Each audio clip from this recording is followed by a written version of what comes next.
Can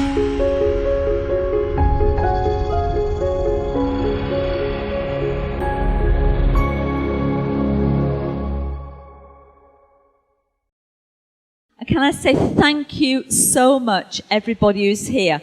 My name is Carol Higho, as in Higho, seriously. I'm head of product marketing at Macmillan. This is going to be 4 activities for developing life skills. If I ask you questions, will you try and answer them? Good. If I ask you to discuss with a partner, will you? And if I say I look great in this dress, would you agree? Then we're going to have a great session. Okay. In this session, here's what we're going to do. 4 simple things around 4 simple themes. I do have handouts for the activities, but as I said, you're welcome to have the PDF of the PowerPoint and make copies if you wish to use it. So, we're going to try a few things and we're going to think about life skills. I don't know if you know, but Macmillan has been really promoting life skills through our free resources for the past 2 years. Why are we doing it? It's because most of us that work at Macmillan have been teachers, and we understand why life skills are getting to be such a big buzz thing. So, I have on there a quote. To me, it's a little bit of a sobering quote because of where it comes from. I hope you all know Time magazine. It's quite a respected journal. And this puts a cold shiver down my spine when I think of all the work I've put into teaching my students English, grammar, how to write an essay correctly, how to prepare for exams, and actually, while those things are valuable, I'm still sometimes leaving them lacking. So, let's kick off. You may have seen, actually, that this life skills, what is it, has been around. And sometimes it's called 21st century skills, sometimes it's called soft skills, sometimes life skills. But I'm using this quote here, which is, it's a competency or a transferable skill, as you sometimes have it phrased. So, part of the thing is we say, but I'm only an English teacher. Or if you're a class teacher, how many people here teach primary? Okay. Keep your hand up. How many of you send homework home with your students every day? No. How many of you teach middle school? Do you send homework home every day? No. How many of you teach high school? Do you send homework home every day? Okay. And how many of you teach at university or private language school or an access course? Do you send homework home? Your students? Sometimes. So, what we do as teachers is in the classroom, but we try and, in a sense, especially from middle school upwards, extend our reach because we're not just trapped in the class. But what we do in English is we like to think we teach content, and some people may say, well, I'm good on the grammar, phonics, vocabulary, composition, comparing and contrasting. But life skills isn't really part of what I do. And I quite like that joke because it says, this lady's saying, it's not easy texting my mother. She's an English teacher and all she does is correct my spelling. Fortunately, I spell better than my mother, so it's not me. But this is it. But life skills takes what we do, but just asks us to think a little bit, possibly differently, about how we do it. So, why all this life skills talk now? Anybody here, when they were a child, did their auntie or their grandma buy them the Encyclopedia Britannica? And you get 1 volume for your birthday, and another for Christmas, and then the next birthday, and then by the 3rd birthday and the 3rd Christmas, you know what you're getting. The excitement has died. But we don't need it now. We've got a whole world of reference at our fingertips. Who here goes to the iTunes store to download a tune? Yeah? A few of us? Who here rips it illegally off YouTube? Oxford Dictionary has become Google Translate. Phone calls have become Skype. It's wonderful. I Skype my parents every Sunday. It's so much better than a phone call. Because when I say, are you both okay? And they go, oh, yes, we are. I'll say, Mum, what's that on your arm? Oh, I burnt myself. I can see exactly what's going on, and I know what's going on. On the phone, when I used to live overseas, not a chance. Who here has got hundreds of photographs on their phone? I reckon if I said to you now, show me 3 different photographs, you'd be going, this was my holiday, here are my kids or my husband, this is my new kitchen. You've got the lot. And, of course, in the classroom, the blackboards become the IWB. So this is why life skills is becoming so much more important. And it's also because of how long our students are now spending in school. Did you know 100 years ago, in 1916, in the UK, it was only compulsory to go to school for 6 years. And of that 6 years, you had longer holidays. So what we could teach was very much compacted. And over the past 100 years, the amount of time students spend in school in a year and the number of years they spend in school has extended. And that in part is demanding that we provide a better level of education. Also, this report, on the notes you'll see where this comes from. It comes from the Chartered Institute of Professional Development. And they found that a lot of HR people, they love qualifications, don't get me wrong. But for entry-level jobs, there are so many well-qualified students that some of them are only taking those as the reason to even let them through the door. When they come for interview, they want soft skills. Human resources. Yeah, human resources professionals. So I always wonder what HR does at my office, because I never actually worked it out. But they're often the people who decide on a lot of employment rules and regulations. So I want to show a quick video. This video, I hope you haven't seen it. There have been similar ones out before, but it's really just to get our brains thinking. So hopefully, can you cross your fingers, cross your toes, and hope this works?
Okay, thought-provoking.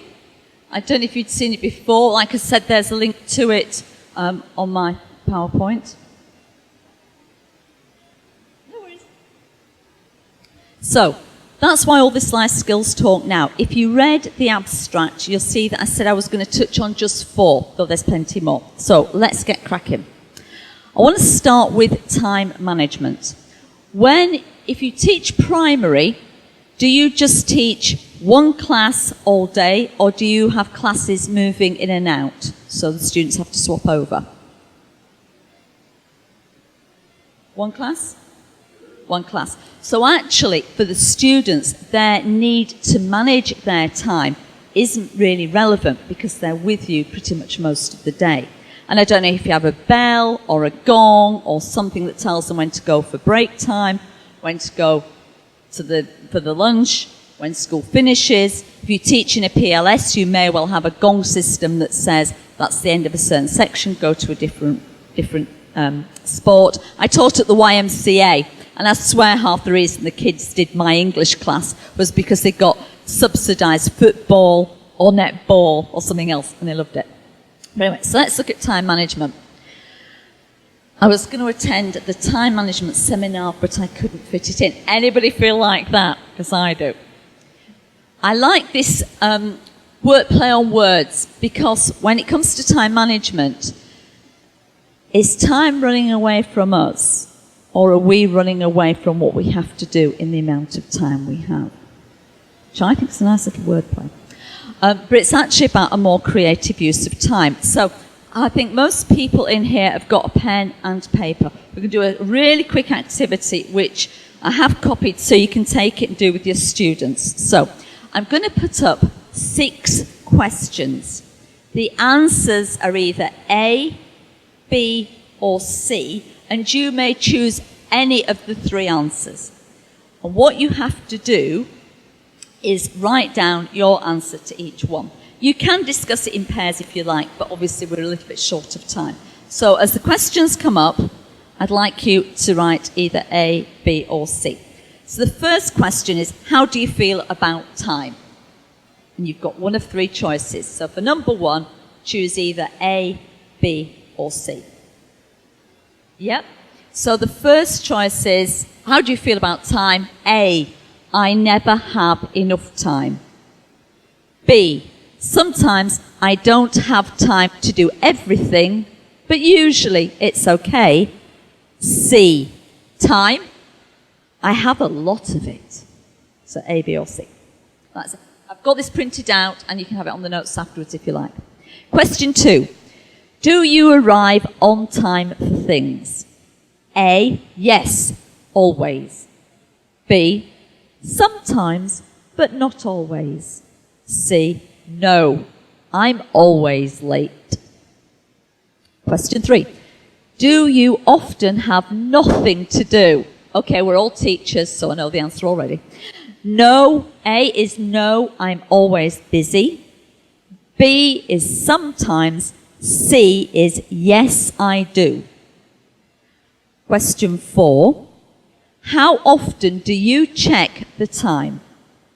Answer A, I'm too busy to look at the clock. B, never, I don't have a watch. C, often, I like to know what the time is.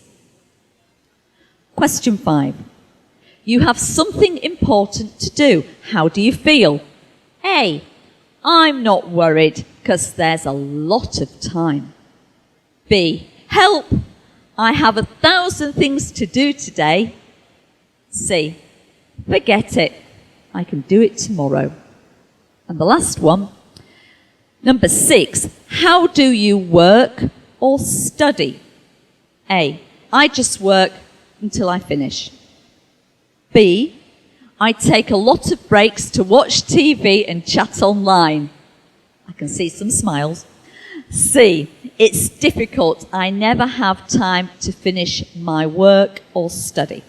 So hopefully now you should have 6, either A, B, C, or D. Right. What we're going to do, I'm going to give you a score for each of those letters. So when you add up the scores, in theory, you should end up with a number between 6 and 18. Okay, anybody who gets more or less is either cheating or answering the question twice. So, if for question 1, you put letter B, you score 2 points for it. If you put on question 2, put letter C, you score 3 points. And just add up your points and see what your score is. So, for question 1, if you put A, you get 3 points. If you put B, you got 2 points. If you put C, you got 1 point. For question 2, If you put A, you got 1 point. B, you got 2 points. C, you got 3. I wear specs, and maybe if you've forgotten them, it's a devil of a job to read. Question 3. A, 3 points. B, 2. C, 1. Question 4. Answer A, 3. B, 1. C, 2. Question 5. A, 2. B, 3. C, 1. Question 6. A, 2. B, 1. C, 3. Everybody got a score. Okay, this is just for fun. All right? So, if you've got between 6 and 10, you're the first for fun. So you'll be the ones that will be partying with me downtown. It's my first trip to Rome, and I've had a wonderful time. Unfortunately, I was taken out by the Macmillan team last night, and we had a very good time. So I'm definitely a 6 to 10 this morning. I had a wonderful liqueur after dinner, which was amazing, but dangerous. If you've got 11 to 15, you make the most of your time. But possibly you might be able to do more. How many people got 16 to 18? Oh, you're the busy bees. And it's great to be busy, but you need to make time to relax. So that's just a little quiz. It's an interesting one to do when students are in middle school, because that's the first time they may well have to think about how they organise their time. They will have more homework to do, probably for the first time on a regular basis. They may also be travelling further to school, so they will have to think about getting themselves up and ready and away from school to be home with longer distances to travel and possibly without their parental support. You know the situation in your schools better. At meal times, there may be other activities they want to do. They may want to be in one of the little clubs. They may want to meet with certain friends to do things. So they're having to think about how they manage their time and where that time is going. In primary school, because we tend to have one class, we tend to manage their time for them. Of course, by senior school, by the time they get there, they may even have free study periods to organise. So this ability to analyse what you're doing with your time from middle school upwards, I think, is really important. Because by the time they get to university, if they haven't started to understand the concept behind time management, they're either going to be working till 3 a.m. to get the essay finished, they're not going to make it to lectures on time. It really starts to unravel quickly. So this is for fun. So, one of the things you can do is get students to do one of these charts, and there's an empty chart on the back of the handout. And so this, do you think this is a teacher's graph, or do you think it's a student's graph? Teachers. Okay. Do you think this is a teacher's graph or a student's graph? Okay. Look at the similarities between the two. So we've got pressing issues, deadlines, planning, preparation, some phone calls, time wasters, popular activities. If we go back to the students one, we've got crisis. Of course, a crisis for a teenager might be, he didn't ring me and he told me he loved me. A crisis for us as adults is you've just put the washing in and the machine has decided to deposit all the water on your kitchen floor. So there are differences in the crises. But if you look, there's a lot of similarities. And asking students to do this activity actually makes them think which box, because obviously you can't put everything in the same box. How do you prioritise your time? And there's the table to try and do this with students. And this is a really nice one to try as they go from the first year of middle into the second year and are starting to be more realistic about the kinds of things they've been asked to do. It's a time management. So, do you feel life has got busier in the last 10 years? Yes. Will life be even busier 5 years from now? Yes? There's so much. This is the problem. We feel we're getting more and more and more to do, but the day has not got any longer.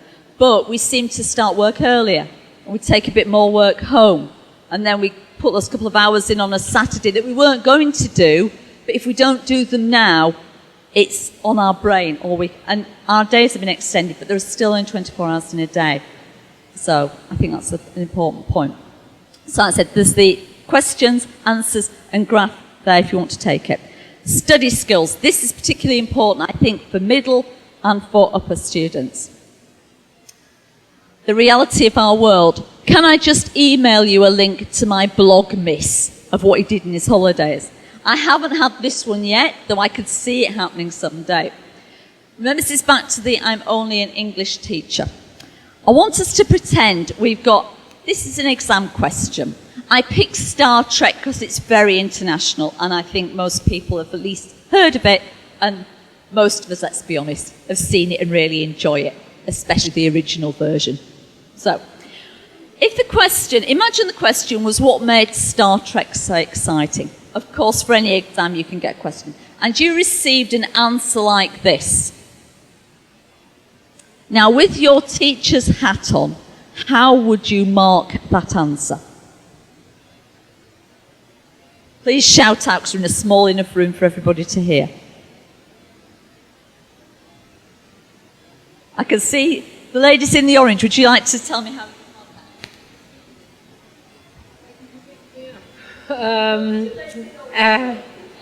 So I have to mark the mistakes. Well, the spelling of boldly. They were about to go. They went instead of they were go. They went to look for new worlds. So there is looks were yeah. No, they boldly went to look for new words. What did you say?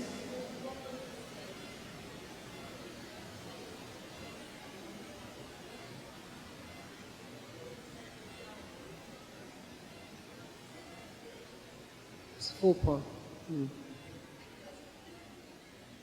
Exactly. So with our teacher's hats on, this one would just be, I'd be like, oh my goodness me, I've clearly wasted my however many years. I'd be like, how does the sentence start? How does it finish? Incorrect grammar, spelling mistake.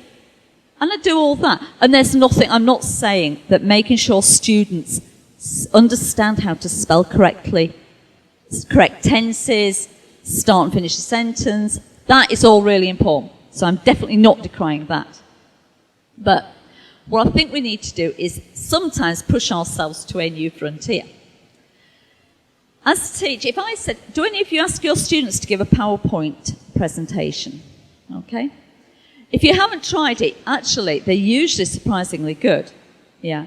And quite often as a teacher, especially if it's, I don't know if you have the sort of share and talk thing that we usually do a lot in primary school where it's, you know, everybody gets a little topic and they come to the front and they talk about it for a few minutes to practice presentation skills. If you do, that's great. But quite often, as a teacher, I would actually mark them on the kind of preparation that they did, what kind of notes I'd seen, how confident they seemed to come across, and for older students, middle and senior, if we're arguing an opinion in a debate or something like that, I would mark how well that they'd come across.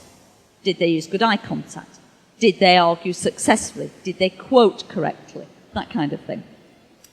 How many of you ask students to self-assess what they've done? Because, yeah, this is really interesting.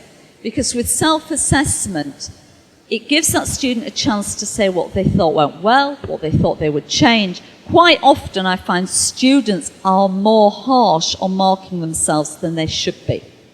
It was rubbish, miss. The answer is actually it probably wasn't.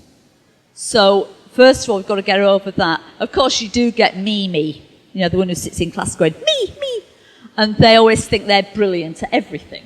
So you need to help Mimi understand that she is very popular and her hair is gorgeous, but actually, when it came to describing what's happening to the panda in China, she hadn't done her homework. But you need to balance it. See, we do get the kids that go, oh, I was rubbish. We get the other ones who seem to think they're brilliant at everything. So we need to help them assess it. But quite often I find they're more critical than over-positive. How confident do I feel, or did I feel?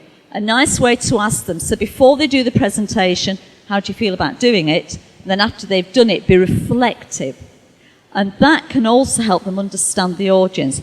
Currently, absolutely nobody has fallen asleep, so I'm feeling quite good. If this was straight after lunch and if the sun was beaming through the window, we couldn't open the windows at all, a few of you would be asleep and I'd be thinking about cutting it short. So that helps you because it helps them read an audience. And did I feel I got my point across? And again, you're getting students to think about the body language of the audience. It's very easy for them to be thinking about, oh, I've got the next slide, I've got to remember the words. But they need to remember to look at their audience. And I find that this is also helpful. But to extend this for the classroom, we can then ask for peer assessment. Have you ever tried that one? Yeah. I found I usually give the student who's done the presentation a chance to talk first and then allow the peers to speak. It's great if they have to do it in English because, of course, they're using communication skills. But it's also a chance for them to think about how they phrase what they want to say in a positive way. And of course, when they get to university, hopefully into the world of work, they may have to say something negative to somebody from a different culture, somebody who's maybe a bit more emotional, and they need to understand how to do it. So, what would they have changed if they had to do that presentation? How did the person communicate both verbally and non-verbally? I don't know if you ever have it. I find the 18-year-old boys are the worst for doing this. And so I was talking to him, and then they look at something random that's not engaging their audience. Now, I appreciate boys are usually more nervous. They tend to prefer to be in a group, and they tend to prefer to be part of the group mentality than stand out the front. But they never seem to demand eye contact from their audience. I find girls tend to be much better and much more confident about using that body language. And the other thing is, how do they stand? Have you ever had one of those people that just sort of fidgets all the time? And they go like, you know, like, and I like, thought like, we'd like, do this like, because I'm thinking like, it be like a really good like. It's like, no, don't be conscious of what you're doing. Because it makes you sound unconfident and it's distracting. So, and of course, the other thing that the audience can sometimes tell the presenter is what they did and didn't do convincingly to set across their argument. So, rapidly moving on, organisation. Now this one actually was missed in the thing. Do we all know Bloom's taxonomy? Yes? No? I think this is a brilliant piece of work. I think in primary we definitely cover the first three. I think when we get on to secondary and upper we start to do the next three. There is some discussion about how useful Bloom's taxonomy is for life skills. I think it's a brilliant foundation. I don't know if you all know the Rudyard Kipling quote, I have 6 honest serving men. They told me what I knew. Their names are who and how and when and why and what and who. But that one is something that I was taught at school. So whenever you read a newspaper article, think about what they're saying, why it's, and it's a useful one to remember.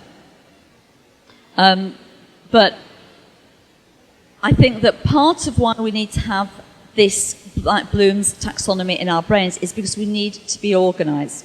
Because by having those questions already set, it gives us a kind of framework to follow. And when we start to follow a framework, we start to think about what do I need to do, when do I need to do it, how do I need to do that to accomplish it, and we can work through things systematically. This says, poor organisation usually means less productivity and missed opportunities and can lead to increased procrastination and stress. I'm not too bothered about the procrastination, but I don't want any more stress in the 21st century. So if I can avoid it by being organised, I will. So, one of the things that the gurus say is, think about your goals. There is a school where my cousin teaches, and every day they ask the students, what will make me proud today? That's the first question they have to write. And at the end of the day, before they go home, they think about, have I done something today that will make me proud? Not the school, not my teacher, not my mum and dad, me. And it's a school which is in the east of England. It's got about 2,000 students. It's a combination middle and upper secondary school. They have a lot of students that have come over as immigrants from Eastern Europe and from Portugal. So there's lots of different languages. And they are really keen to get the students to feel that they are actually achieving, even if their English is quite low when they arrive somewhere. So they ask them, what have I actually done to make myself feel proud today? And of course, the thing is, it should be every day there should be something. Something that makes you think, yes. And I don't know if you went to my colleague Rod Campbell's presentation, but he asked another question which was similar. What's made you happy today? It's all positive reinforcement. So when they think through their day, did they have a goal? Was the goal to do something to make yourself proud? Was your goal to achieve something by the end of the day? Does anybody here have a diary where they set a goal for the next day? No. I've started to try it. I'm a bit rubbish, I will confess. But I've got to say, when I do actually try and achieve something and write it down, I'm more likely to do it than if I just can't be bothered. Because I can't be bothered is the death of so many things. So, one of the things that it suggests that you do, and I would say you can use this definitely from 10, 11 years upwards, though I might allow the younger ones to use not all English. What's your goal for today? Then, what are your must-dos? There's always some must-dos. And so, what are those? And then, you've got to set aside some time and allocate it. Then, what do you need to do today that's going to be useful for tomorrow or in the future? Now, as adults, we do this very well because we all got here. That meant some of us booked airline tickets. It means most people booked accommodation. Did anybody turn up at the station yesterday with the, I think I'll get myself to Tesol, Rome theory, leap on a train and then wander around looking for a hotel? No, because we're great organisations. How many times have you run into students when you're abroad? I've done this. I'll say, oh, where are you staying tonight? Yeah, I don't know. We'll look for a backpack place. Okay. You've got plenty of currency.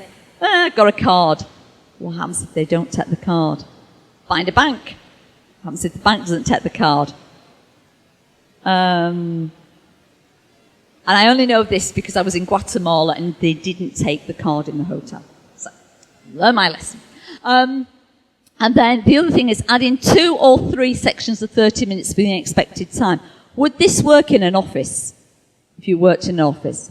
The answer is yes, because you always get unexpected things. Will it work in a school? Well, I think the answer is yes, because quite often we don't give ourselves a goal. We just get the lessons done. And I think that's a shame, because then we don't feel we've accomplished as much as we could. But maybe the goal is to try and help those students get their reading books in order or whatever. So I think we should set goals. Now, imagine this scenario. I don't know, how many people here have children? Okay? If you haven't got kids, how many of you got nephews or nieces? Or maybe not, right? So we can all pretty much... Would you like Daddy to text you a bedtime story? Right? Let's imagine, and this is something you can do, especially with middle school students who've got younger siblings. Tonight, you're going to read your brother, sister, a story. Okay, miss. You can even give them a story. Do we all know Charlotte's Web? Okay, wonderful story because it's animals talking on one level. Excellent story for older students because, of course, there's all the subplot that's going on. But so you might say, okay, share Charlotte's Web. There's plenty of short and adapted versions which are quite easy to read for a bedtime story. Then you say to the students, what do you need to do in order at 7:30 tonight to read that story to your brother, sister? And this is where they start to think about getting organised. So they might say, I have to charge the tablet. How long does it take to charge the tablet? 2 or 3 hours. If you're reading at 7:30, that means you've got to get the tablet plugged in by 4 if it's out of power. You need to download a story. That's going to take 5 minutes. Now, in theory, you can do that while it's charging. You need to read the story to know which voices to do. Now, of course, something like Charlotte's Web, you might just pick 1 or 2 characters. But you need to think about it and you need to have understood the story because there's nothing worse than reading a story to a younger child where you start off with a voice like this for the big giant. And then 3 pages in, you start to talk like this for the giant. Because they'll be like, you didn't sound like that. You got it wrong. So you need to make sure that you've got it right. So you need to think about doing that. So as they break down the task, they realise that you can't just run in from school, do your homework, eat your dinner, watch some TV, and then go off and try and do the story. You've got a plan. If you think about plugging your laptop in the minute you get home or your tablet, then going and doing other things, then taking 5 minutes to come back and get the story downloaded and 10 minutes to read it, when it comes to reading the story, you're ready, and the stress factor is reduced. Of course, the other ultimate crime would be getting halfway through the story and the tablet dying, because that's almost unforgivable. So this idea of planning, and you can use this with any kind of activity, and students actually find this quite helpful because they don't often get responsibility for planning an activity. Self-preparation and awareness. Okay? For this one, what I'm going to do is I'm going to show you a piece of video. So, I'm so glad that I'm not as judgmental as those self-righteous, pig-headed do-gooders I have to work with. Maybe this chap is not as self-aware as he thought he was. So, excuse me, I'm going to come out of the PowerPoint to get onto a very short video, which hopefully you can hear. An event, seen from one point of view, gives one impression.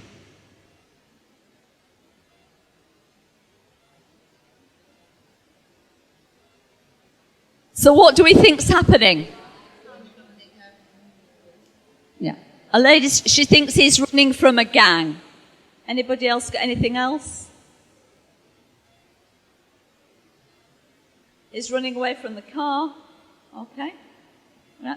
I'm going to keep playing it. I'm going to stop it again in a minute, so.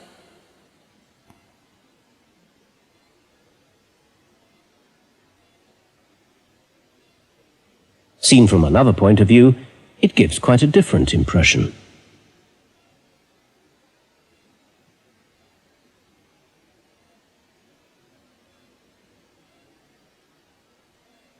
An event, seen from one point of view, gives one impression.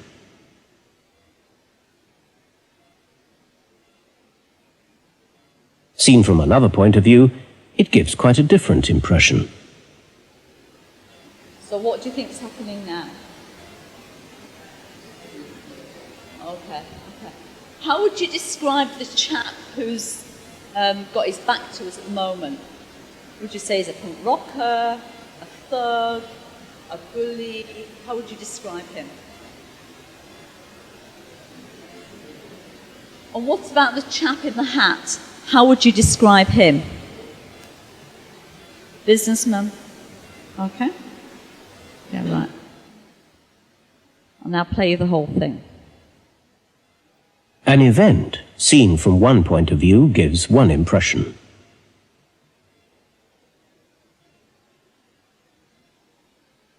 Seen from another point of view, it gives quite a different impression. But it's only when you get the whole picture you can fully understand what's going on.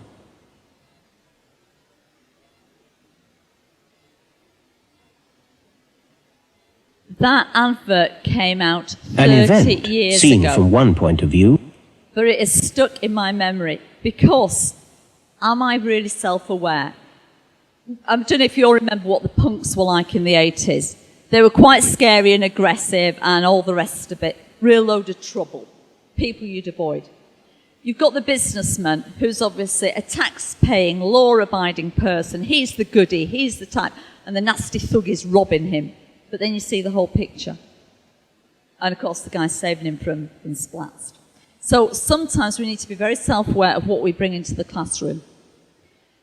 I think in this stereotype, what stereotypes were in the video? Well, they'd obviously use people who we could easily identify with. Was it easy? How easy was it for you to believe what you initially saw? Somebody running from what looks like a car. You assume that they're running away. Then you see the next bit where he meets the man with the hat, and you think he's robbing him. If you'd have met the man in the hat after that second section, you'd have probably gone, oh, I'm so sorry that thug was nasty to you. It's a shame the lady in the street didn't shout out, whatever. But of course, at the end, you'd be saying, well done to the punk or the thug, because actually he saved the man. And this is self-awareness. How many times do students make assumptions? I don't know what it's like when they arrive new to your school, whether it's primary going into middle, where they'll meet with more students, or middle students going into senior school. But often you will say, oh, don't want to join with them. They'll start to divide into little groups based on being actually not very self-aware. They either come from the rich area or the not-so-good area, or they don't look like the kind of person they want to be with. And getting students to be self-aware is quite important. So how would you extend this activity? I've got literally 3 more slides. So this you can do this with anything, but I'm going to do it with you with hopefully some success. So question A. My parents are from the Caribbean. I'm 30 years old. I drive for a living. What job do you think I have? I won't bother getting you to write the answer. What kind of job? Taxi driver? Okay. Question 2. I cut tobacco in Kentucky. I sold ladies' shoes in a department store. I'm 54 years old. What job do I have now? And this is a different person to the person in question A. What job do you think that person has now? A manager? Yeah? Question 3. I'm 72 years old. I worked as an ice cream seller. I have 4 grandchildren. How do you think I'm spending my retirement? Traveling? Eating? Okay. This is where our stereotype and our being self-aware. We assume that young black drivers from the Caribbean are going to be taxi drivers, managers, and then retired people are lazy. Well, here's the answers. The first one is Lewis Hamilton. The second one is George Clooney. And the third one is Sir Mick Jagger. Now, that activity you can do with, I picked somebody from sports, somebody from films, and somebody from music. Try that with students and ask them, why did you think that person would do this? Why did you think that person would do that? Because, of course, when we get to retirement, we don't have to sit there knitting. We can do all sorts of things. It's just to make us self-aware of all those biases that we bring to ground. So, quick quote from Sir Ken Robinson. Companies and organisations are trying to compete in a world of economic and technology change that's moving faster than ever. They urgently need people who are creative, innovative and flexible. Our time has come to an end. I would like to say thank you very, very much for taking part. If you would like the presentation, I'm happy to send it. My name is Carol Higho and I work for Macmillan Education. Thank you. One quick question last. Can I ask, I flew all the way from London. Did anybody else travel a very long way here today? Who's the furthest? Where did you come from? Washington State in the US. Can anybody beat that? What I wanted to say was, it's amazing how many people from around the world are doing the same thing. So as a teacher, never feel when that classroom door shuts, you're on your own, because there's a great network to support you. And Macmillan Education has got some brilliant resources. Thank you.